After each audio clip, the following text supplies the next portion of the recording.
Assalamualaikum warahmatullahi wabarakatuh. Selamat pagi anak-anak.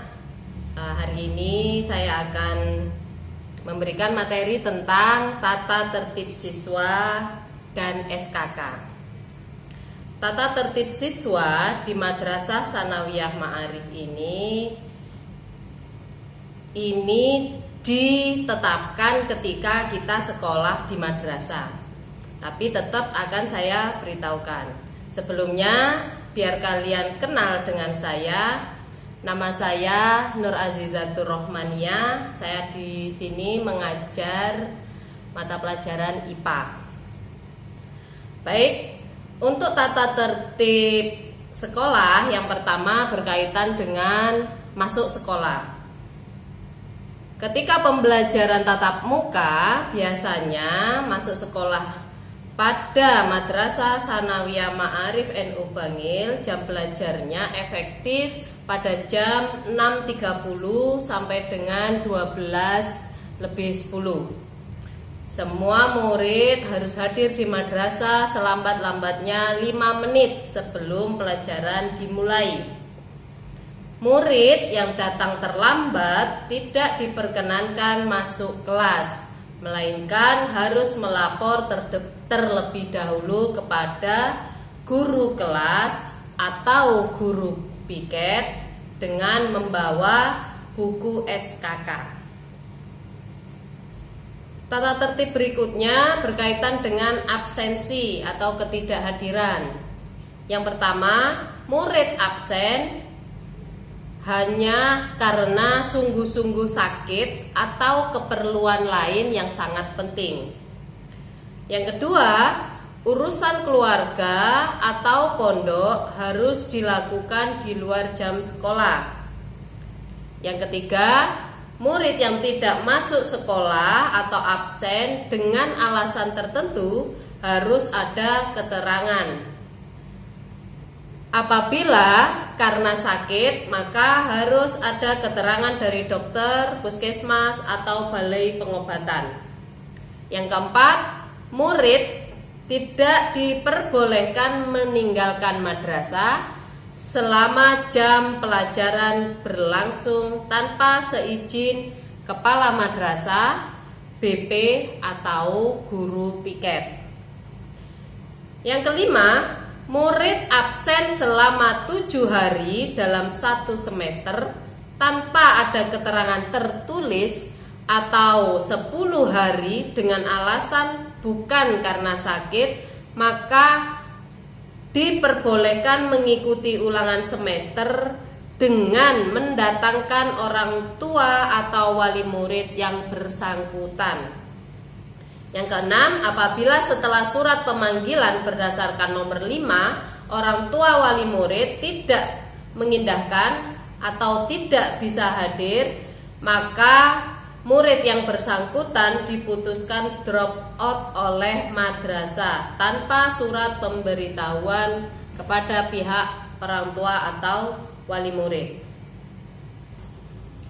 Selanjutnya tentang kewajiban peserta didik.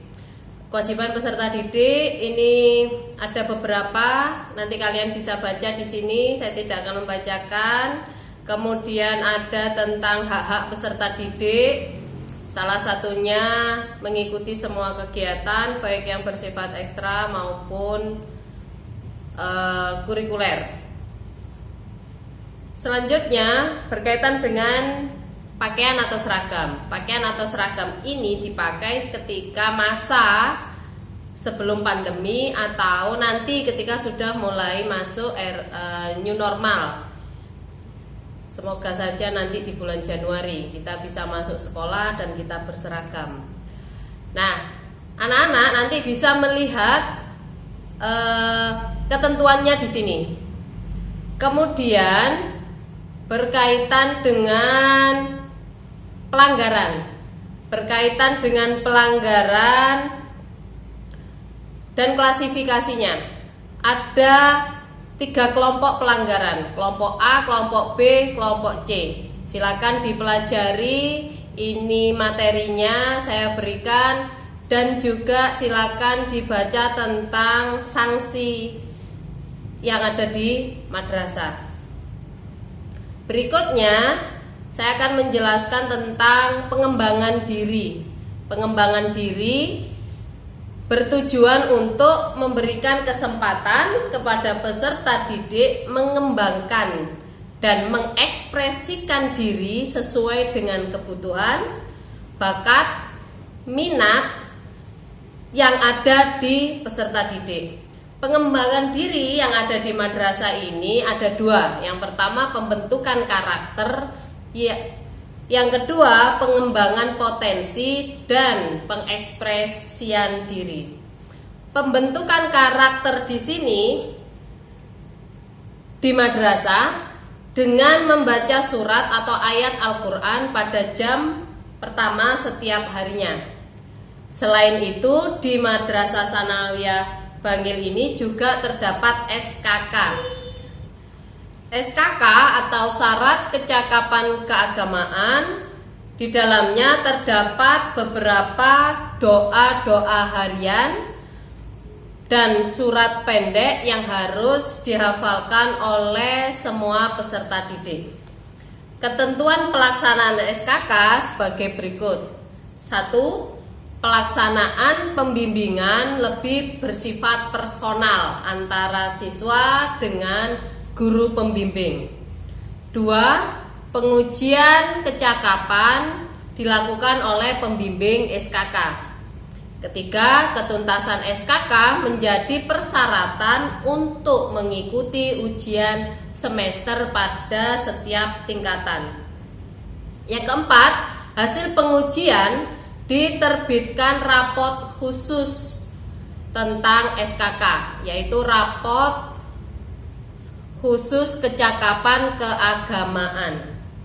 Yang kelima, siswa membawa buku SKK ketika setiap mengikuti pembinaan dan pengujian untuk mendapatkan nilai dan tanda tangan pada guru pembimbing. Yang keenam, pembimbing kecakapan keagamaan adalah guru mata pelajaran fikih dan bahasa Arab, sekaligus sebagai penguji pada setiap kelas sebagaimana surat keputusan yang ditetapkan kepala madrasah. SKK ini setiap tingkatan, setiap kelas terdapat materi-materi yang harus dihafalkan. Contoh, untuk kelas 7 materi hafalannya berupa salah satunya surat Al-Fatihah, surat An-Nas, surat Al-Falaq.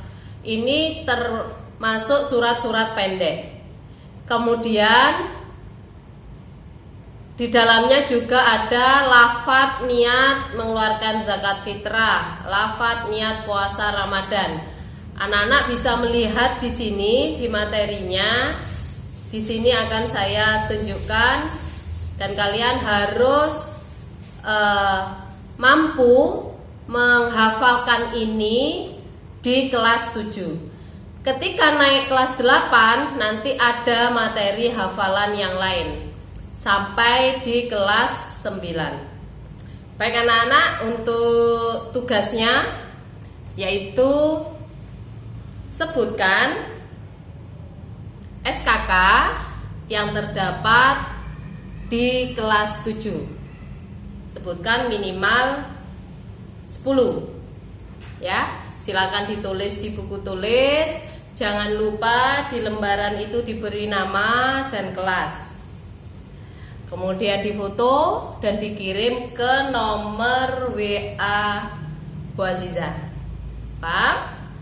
Nah, sekian dari Bu Aziza. Terima kasih atas perhatiannya. Sampai ketemu di pembelajaran daring. Assalamualaikum warahmatullahi wabarakatuh.